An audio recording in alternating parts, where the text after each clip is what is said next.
Donc le thème de ce troisième live, pardon, quatrième, ça va, normalement ça va. On va refaire, on commence.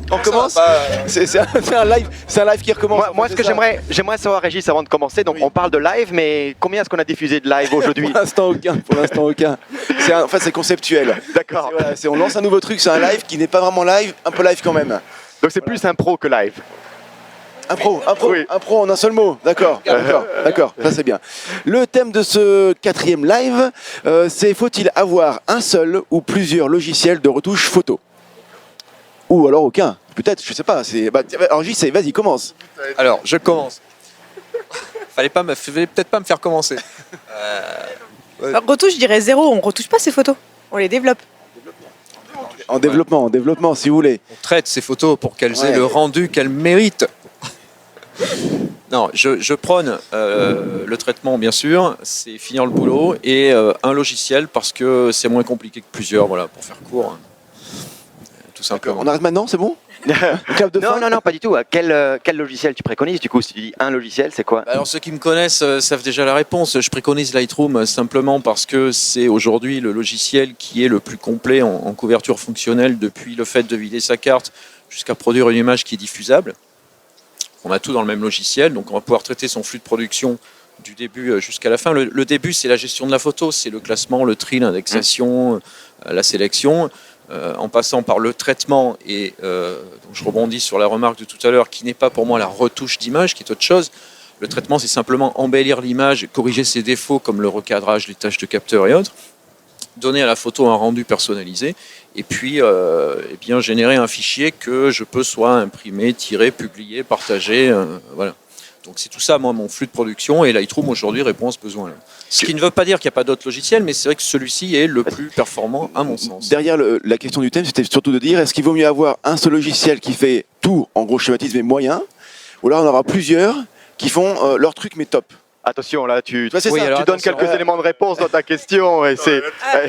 Moi je reviens dessus, mais dire que Lightroom est moyen pour un seul logiciel, à savoir Lightroom de base, est moyen, c'est quand même culotté. culotté aussi. Hein. Voilà, c'est que j'ai envie de dire, on peut faire 90% de son traitement sur Lightroom et faire du très très bon traitement Ouais. photo et développement sur Lightroom. Après, personnellement, j'en ai 4, moi, des logiciels. Ouais. Je fais Vas-y. 90% de mes développements sur Lightroom. Je vais passer sur Photoshop, notamment pour tout ce qui va être redressement de perspective, parce que là, pour l'instant, la fonction n'est pas encore intégrée à Lightroom. Je peux passer sur DxO, un peu moins justement depuis qu'il y a le HDR, depuis qu'il y a le redressement sur Photoshop et tout ça, mais je peux passer un peu sur DxO. Et après, sur le portrait, on passera... DxO, pour faire quoi? Tu fais quoi sous DxO? C'était justement tout ce qui était désembrumage, c'était les redressements à l'époque. D'accord, Je le ouais. fais un peu moins cette année. Ouais. Et oui, redressement, c'est ça. Ouais, redressement de perspective. Mais Photoshop le fait assez bien maintenant. Et dernier logiciel, c'est Pro Retouche qu'on utilise nous sur les portraits. Mais vraiment les portraits studio, ça va être pour les yeux, c'est pour la peau, c'est pour les dents, remettre un petit coup de blanc. Voilà, c'est un make-up après make-up, quoi. Enfin après photo. Non mais il faut du temps pour maîtriser tout ça. Je veux dire, t'en as 4 de plus à maîtriser, donc il faut passer du temps pour savoir comment ça se passe, pour te former. C'est pour ça pas un qu'il y a des problème, ça super tutos sur Internet. Ah d'accord. Par exemple, moi, sur le redressement de Photoshop, je savais pas faire. J'ai tapé redressement photo perspective Photoshop. Je suis tombée sur un tuto. Alors, je suis désolée, sur aucun de nos 4 sites. J'ai dû tomber sur le tuto d'Adobe, carrément. Petit message, les Donc, ça gars, veut vous dire avez que, compris. mais ça veut dire que c'est le prochain qui sortira sur Parce Photopassion. qu'il y en a déjà sur Photoloco, sur le redressement de perspective. Mais je suis pas tombée dessus. Non, je suis tombée sur celui d'Adobe. Et tu du travailles coup, ton j'ai regardé référencement, comment il faisait Blaise. et ça allait, quoi. C'est à un moment donné. Et après, quand tu commences à le faire régulièrement, ça rentre tout seul. Pour compléter la réponse, alors oui, si tu as plusieurs logiciels, il va falloir faire plusieurs apprentissages. Mais ça, c'est progressif, c'est étalé dans le temps. Aujourd'hui, si tu apprends à utiliser Lightroom au maximum de ses possibilités, tu vas déjà très très loin. Je pense que le photographe amateur passionné va traiter 90% de ses photos sans aucun problème. Il va peut-être même falloir qu'il se pose la question des 5% restants. Si les 5% imposent Photoshop, peut-être qu'il faut les poubelliser plutôt que les passer dans Photoshop. Au sens, si la photo n'est pas rattrapable, il faut peut-être arrêter d'en faire quelque chose. Après, si une fois qu'il a maîtrisé Lightroom, il éprouve le besoin d'aller dans Photoshop, c'est un apprentissage complémentaire. Donc tout ça, ça s'étale dans le temps. Et puis, c'est pas apprendre tout Photoshop non plus. D'accord. Guillaume, t'as pas trop... tac, tu changes le logiciel. Et vous? Parce que finalement, on vous a pas entendu. Non, mais moi, c'est pas grave. Moi, je fais très peu de photos et que du studio. Amstramgram, Blaise, t'as pas gagné. Ouais. Toi, les logiciels de traitement. Alors moi, je suis vraiment original. Je trouve Lightroom puissant, mais je ne l'utilise pas parce qu'il y a un élément complètement rédhibitoire pour moi. C'est cette notion de catalogue, de contrôle d'image que prend Lightroom. Donc je n'utilise jamais Lightroom. Et même mon flux de travail n'a pas changé depuis quasiment 10 ans. C'est le même flux de travail, les mêmes logiciels. Ils ont été mis à jour mes logiciels, mais c'est les mêmes logiciels. Donc rapidement, je vous présente ce que j'utilise pour importer. J'utilise Downloader Pro, qui importe très vite, qui permet de renommer les noms de ces fichiers exactement comme vous le voulez. Ensuite, pour la sélection, j'utilise AC/DC Pro, qui est incroyablement rapide. Lightroom, quand vous regardez très vite, vous voulez juste mettre des étoiles pour sélectionner, il y a un temps pour charger la prochaine image qui est inacceptable. AC/DC Pro, il précharge déjà 2-3 images. Ça va à une vitesse incroyable. Je fais ma sélection. Troisièmement, le développement en retouche. J'utilise soit Adobe Camera Raw, donc c'est exactement le même moteur que Lightroom, ou alors j'utilise DxO Optics Pro. Maintenant, c'est version 11. Soit pour les photos à haut ISO, je trouve le Prime absolument extraordinaire. Qui est long quand même, hein? Et ben pas avec ma machine. Pas avec ma machine, j'arrive à 7 secondes par image en prime et surtout tu peux faire tout un lot, donc tu n'es pas en train d'attendre devant ta machine pendant qu'il tourne. Ensuite, donc là je suis à DxO Optics Pro qui est aussi extraordinaire pour des grands lots. Vous avez des photos, vous n'avez pas besoin de les regarder une par une, vous mettez un lot de 500 images là-dedans, mode automatique, et boum, il vous sort ça, vous allez dormir, vous allez manger, et à la fin, vous avez vraiment une qualité, vous avez une amélioration de qualité. Bon, j'ai mes photos qui ont le premier niveau de développement. Pour les retouches, je passe sous Photoshop, là.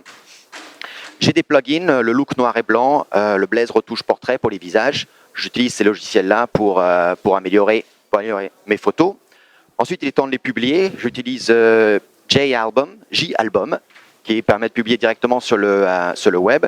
Et si j'ai besoin de faire des albums physiques, j'utilise Fundy, qui est absolument extraordinaire. Non, mais c'est mon flux de travail, du début à la fin. Donc ça touche jamais Lightroom. Catalogue et vitesse de sélection sont rédhibitoires pour moi, mais je comprends pleinement l'intérêt d'utiliser Lightroom avec une solution complètement intégrée. C'est mon flux de travail qui est comme ça depuis maintenant 10 ans et qui marche très bien pour moi. Tu nous as fait un super tuto, un tuto super en live. C'était très bien, mais effectivement, je sais pas ce qu'ils font là. Ils font plein de bruit, ils se vengent de ce qu'on a fait hier. Régis. Attends, il n'a pas parlé. Oui, non, mais c'est vrai que non, c'est moi. C'est Régis. Ce que tu fais là, c'est super, mais il faut l'utiliser régulièrement pour pas oublier tout ce flux de processus. Parce que si tu ne fais pas quelque chose pendant longtemps, tu l'oublies. Et après, tu passes plus de temps à te remémorer ce qu'il faut faire plutôt que de faire ton tri de photos, quoi. Donc Lightroom, effectivement, c'est excellent. C'est pratique pour ceux qui font pas beaucoup de photos, qui l'utilisent de temps en temps et qui peuvent faire le travail. Oui, et puis c'est sans y perdre trop de temps, quoi. Et j'ai pas besoin d'indexer mes photos non plus. Je mets jamais de mots-clés à mes photos, ce que beaucoup de gens ont besoin de faire. Je vais devoir les arrêter là. Non, alors je suis absolument pas d'accord avec ce que vous avez dit tous les deux, à savoir que c'est l'intérêt aussi de débattre. Alors pour la rapidité de visualisation dans Lightroom, ce n'est plus vrai depuis les dernières versions, et en particulier la dernière version de Lightroom, qui inclut un cache image suivante. Il y a deux choses à savoir dans la dernière version de Lightroom, c'est l'utilisation des aperçus dynamiques. C'est-à-dire que ce que je conseille, c'est de créer des aperçus dynamiques dès l'importation, puisque Lightroom maintenant les utilise pour accélérer le flux de travail et accélérer la visualisation image par image. Quand on regarde une image, il monte en cache la suivante. Du coup, le passage de l'une à l'autre, il est immédiat. Voilà. Après, je ne peux pas ne pas réagir à ce que vient de dire Régis, qui dit qu'il ne faut pas utiliser Lightroom si on a beaucoup de photos à traiter, parce que c'est justement l'inverse. C'est que je dirais qu'il ne faut pas utiliser Photoshop et les autres qui sont monotâches, monophotos, quand on a beaucoup de photos à traiter. Dans Lightroom, on traite des séries de photos. Je crois que c'est la différence, tu le disais très bien tout à l'heure. Camera Raw, qui est le même moteur de traitement dans Photoshop que dans Lightroom, eh bien, dans Photoshop, on l'utilise photo par photo. Dans Lightroom, on l'utilise série de photos par série de photos. Et du coup, l'accélération, elle est là aussi, l'optimisation du flux. Alors, j'ai pas dit qu'il fallait pas utiliser Lightroom si on avait beaucoup de photos. J'ai dit que si on n'avait pas beaucoup, il fallait pas faire la solution de Blaise, en fait. Ou pas souvent. Parce qu'on perd trop de temps. Plutôt. Voilà. Tu as dit, il y a une courbe d'apprentissage à faire sur 6 logiciels plutôt que sur un. Lightroom. Lightroom. Ah, voilà, merci. Non, et juste, Jean-Christophe, Adobe Camera Raw, tu peux tout à fait synchroniser. Tu fais une retouche sur une photo et tu synchronises ça ensuite sur les 30 suivantes. Hein. Tu as le même système que, Oui, après, c'est que pas Lightroom. juste. Voilà, y a T'as pas la juste sauvegarde de partie, profil. c'est pas que le traitement aussi. C'est tout le travail d'indexation, c'est tout le travail de tri, c'est tout ça. Et surtout, donc toute la couche web, la couche mobilité qui arrive maintenant dans Lightroom. Et d'ailleurs, il faut venir suivre la conférence Lightroom Web, Lightroom Mobile aujourd'hui sur le salon, si vous êtes là, Du live, puisque bien c'est du live.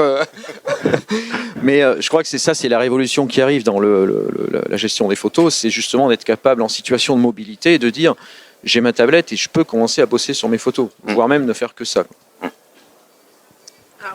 Moi, par rapport à Blaise, je suis pas d'accord là-dessus. C'est que Lightroom, pour moi, sa force, c'est le catalogue. Et c'est ce que je reproche à DxO. C'est que DxO, on retrouve tous les répertoires, c'est le bordel, c'est le souk sur le côté. Et moi, quand je traite un mariage ou quand je traite une séance, j'ai envie d'avoir que mes photos de ma séance et pas les autres. Donc voilà, moi, ma force de Lightroom, c'est justement ce catalogue. C'est ça, c'est d'éviter de dupliquer ces fichiers, c'est d'éviter d'en avoir partout. Alors, ta solution, elle est très bien quand on maîtrise son flux de travail, comme tu as l'air de le maîtriser. Le problème souvent du photographe plus amateur, plus débutant, c'est qu'il ne maîtrise pas en plus la couche informatique qui est dessous, qui est complexe. Et du coup, il se perd très vite dans tout ça. Absolument. Non, mais je suis d'accord et je reconnais la puissance de Lightroom par son intégration et juste Alors, attends, quand on dit Lightroom, Capture One Pro fait la même chose aujourd'hui. On peut travailler en mode catalogue et puis avoir le même flux. Mais voilà. Je pense qu'on a fait un tour intéressant. On t'a pas trop entendu, Guillaume, parce que tu es plus dans la vidéo, c'est pour ça. Non, moi c'est principalement. Peut-être le programme de la journée, Régis. 3 logiciels, donc c'est Lightroom parce que c'est une travail avec Lightroom, donc c'est elle qui s'occupe de toutes les importations après séance. En sachant que Lightroom traite la vidéo de plus en plus. On peut. Alors, petite anecdote, petite anecdote qui est pratique. Non, mais petite anecdote qui est sympa. Depuis une vidéo sur Lightroom, on peut venir sortir un aperçu de la vidéo. Donc, si ça a été filmé en 4K, on peut sortir une photo. Elle n'a pas compris qu'il y avait une caméra. On peut sortir une photo 4K depuis la vidéo. Donc, Ouais. c'est quand même toujours pratique quand on veut faire des petits aperçus ou des trucs comme ça, même pour ses clients. Ça, c'est une bonne astuce. Non, mais alors. Bon, alors moi j'utilise 3 logiciels, c'est effectivement Lightroom parce que c'est une travail dessus et on travaille par catalogue, donc elle me file des catalogues à la fin des séances. Pro Retouche pour la partie portrait et Photoshop qui tend à disparaître de plus en plus pour moi parce que trop de temps à passer à repasser dans Photoshop. Ouais, Ouais, faites du clonage, ouais. Ouais, mais voilà, moi pour la partie studio, c'est principalement Lightroom qui fait des choses magnifiques maintenant. Et avant j'étais comme toi, j'utilisais ACDC et je balançais ça dans Photoshop. Ouais. Demain, on part dans la rue Oui. pour notre prochain live. Ouais, exactement. Est-ce qu'on peut photographier des inconnus dans la rue? Exactement, ouais. Et là, beaucoup de choses à dire, évidemment. Ah bon, à Paris? Ah, Thierry, tiens, viens, un tout petit coucou. Attention, on est en plein live. Allez, C'est la magie du live. Ok. allez, on vous dit... 2 minutes avant l'ouverture des portes. Ah ouais, c'est vrai. Ah bah c'est parti. Allez, ciao. À bientôt. demain. À tout de suite. Saviez-vous que je propose 2 formations sur le flash? La première vous explique comment résoudre les principaux problèmes de lumière avec un flash automatique en TTL. La seconde, avec 5 heures de vidéo, est dédiée aux strobistes studio de rue et va vous apprendre à bien utiliser en déporté vos petits flashs pour créer de la grande lumière.